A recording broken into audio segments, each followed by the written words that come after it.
ನಮಗೆ ನಿಮ್ಮ ಫೈನ್ ಹಿಡ್ಕೊಂಡು ನಮ್ಗೇನು ಆಗಂಗೂ ಇಲ್ಲ, ನಮ್ಮ ಸರ್ಕಾರಕ್ಕೆ ಅದೇನು ಇದು ಎಫೆಕ್ಟು ಆಗೋದಿಲ್ಲ.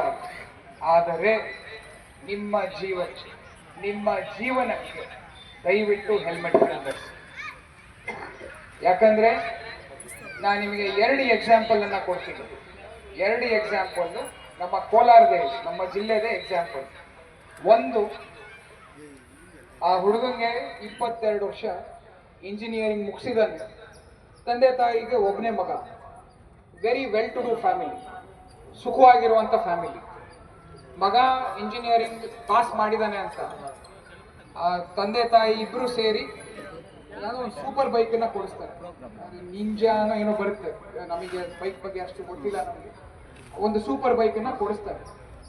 ಕೊಡಿಸಿ ಒಂದು ವಾರಕ್ಕೆ ಅವನು ಬೆಳಗಿನ ಜಾವ 7 ಗಂಟೆ ಅಷ್ಟೊತ್ತಿಗೆ ನಮ್ಮ ಟಮಕ ಹೈವೇ ಇದೆ, ಟಮಕ ಹೈವೇಯಲ್ಲಿ ಹೆಲ್ಮೆಟ್ ಹಾಕದೆ ಓಡಿಸ್ತಿರ್ಬೇಕಾದ್ರೆ ಅವನ ಬ್ಯಾಲೆನ್ಸ್ ತಪ್ಪಿ ಕೆಳಗಡೆ ಬಿದ್ದು ಅವ್ರ ತಂದೆ ತಾಯಿಯವರು ಎಷ್ಟು ರೋದನೆಯನ್ನ ಅವತ್ತು ನಾವು ನೋಡ್ಬೇಕಾಯ್ತು ಅಂದ್ರೆ, ಯಾವ ಮನುಷ್ಯರಿಗೂ ಆ ರೋದನೆ ಬೇಡಪ್ಪ.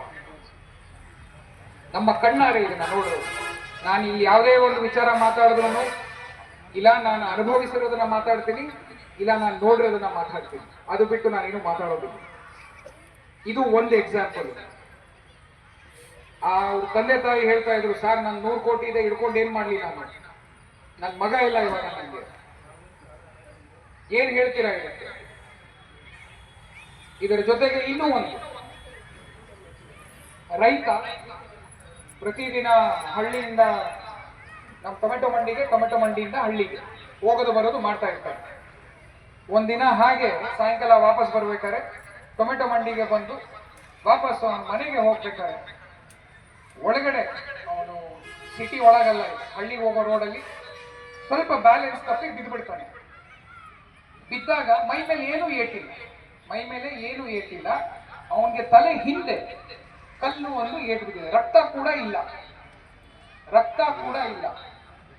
ಆದ್ರೆ ಅವನಿಗೆ ಕಾಲು ಮೂವ್ ಮಾಡಕ್ಕಾಗ್ತಾ ಇಲ್ಲ. ಅವನ ಕಾಲು ಹೋಯ್ತು, ಅವನಿಗೆ ಇಲ್ಲಿ ತಲೆ ಇಲ್ಲಿಂದ ಏಟು ಬಿದ್ದಿರೋದ್ರಿಂದ ಸ್ಪೈನಲ್ ಕಾರ್ಡ್ ವೀಕ್ ಆಗ್ಬಿಟ್ಟು ಅವನ 2 ಕಾಲಲ್ಲಿ ಸೆನ್ಸೇಷನ್ ಅನ್ನು ಕಳ್ಕೊಂಡ್ಬಿಟ್ಟಿದೆ. ಪ್ರಾಣ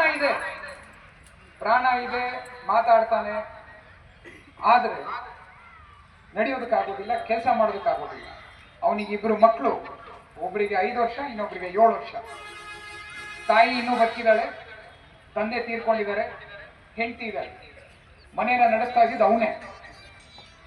ಮನೇನ ನಡೆಸ್ಬೇಕಾದವನ್ನ ಇವಾಗ ಮಕ್ಕಳು ಸ್ಕೂಲ್ ಬಿಟ್ಟರು, ಮಕ್ಕಳು ಬೇರೆ ಏನೋ ಕೆಲ್ಸಕ್ಕೆ ಹೋದ್ರು, ಅವ್ರ ತಾಯಿ ಅವ್ನು ನೋಡ್ಕೋಬೇಕಾಗಿದ್ದ ವಯಸ್ಸಲ್ಲಿ ತಾಯಿ ಅವನನ್ನ ನೋಡ್ಕೊತಾ ಇದ್ದಾರೆ ಮಕ್ಕಳು. ಕೇವಲ ಒಂದು ಹೆಲ್ಮೆಟ್ ಹಾಕಿದ್ರೆ ಈ 2 ಘಟನೆಗಳು ನಡೀತಾ ಇದೆ. ಸೊ ದಯವಿಟ್ಟು ಇಲ್ಲಿ ಸೇರಿರುವಂತ ಎಲ್ಲ ಮಿತ್ರರಿಗೆ ನಾನು ವಿನಂತಿ ಮಾಡ್ಕೊಳೋದು, ನಾವು ಹೆಲ್ಮೆಟ್ ಅನ್ನ ಕಡ್ಡಾಯ ಮಾಡ್ತಾ ಇರೋದು ನಮಗೋಸ್ಕರ ಅಲ್ಲ, ನಿಮಗೋಸ್ಕರ. ಅದನ್ನ ನೀವು ಅಭ್ಯಾಸ ಮಾಡ್ಕೋಬೇಕು. ನೀವು ಹೇಗೆ ಮನೆಯಿಂದ ಆಚೆ ಬರ್ಬೇಕಾದ್ರೆ ಗಾಡಿ ಕೀ ತಗೊಂಡೇ ಬರ್ತೀರಾ? ಇದ್ರು ಗಾಡಿ ಕೀ ಏನಾದ್ರು ಮರ್ತು ಬರ್ತೀರಾ? ಇಲ್ಲ. ಹಾಗೆ ಗಾಡಿ ಕೀ ಜೊತೆ ಹೆಲ್ಮೆಟ್ ಅನ್ನು ತಗೊಂಡ್ಬರೋದನ್ನ ಅಭ್ಯಾಸ ಮಾಡ್ಕೋಬೇಕು. ನೀವು ಇದನ್ನ 21 ದಿನ ಮಾಡಿದ್ರೆ, 21 ಡೇಸ್ 21 ದಿನ ಮಾಡಿದ್ರೆ ನಿಮಗೆ ಮಸಲ್ ಮೆಮರಿ ಬಂದ್ಬಿಡುತ್ತೆ, ನಿಮಗೆ ಅದು ಅಭ್ಯಾಸ ಆಗ್ಬಿಡುತ್ತೆ. ಬೇಡ ಅಂದ್ರೆ ನಿಮ್ಗೆ ಹೆಲ್ಮೆಟ್ ಇಲ್ಲ ಅಂದ್ರೆ ನಿಮ್ಗೆ ಸರಿ ಅನ್ಸೋದಿಲ್ಲ. ಸೊ ಈ ಒಂದು ಕಾರ್ಯಕ್ರಮಕ್ಕೆ ನಮಗೆ ಸಂಪೂರ್ಣವಾದ ಒಂದು ಸಾಥನ್ನ ನೀಡಿದಂತಹ ಜನಪ್ರತಿನಿಧಿಯವರು ಸಮೃದ್ಧಿ ಮಂಜುನಾಥ್ ಅವರು, ಸಾಹೇಬರಿಗೆ ನಾವು ಫಸ್ಟೇ ಹೇಳ್ಬಿಟ್ವಿ, ನಾವು ಸರ್ ಈ ತರ ಪ್ಲಾನ್ ಮಾಡ್ತಾ ಇದ್ದೀವಿ ಅಂತ. ಸರ್ ಇದಕ್ಕಿನ್ನ ಒಳ್ಳೆ ಪ್ರೋಗ್ರಾಮ್ ಬೇರೆ ಯಾವುದೂ ಇಲ್ಲ, ನನ್ನಿಂದ 100% ಸಪೋರ್ಟು ಅಂತ ಅವರು ಹೇಳ್ಬಿಟ್ರು ನಮಗೆ.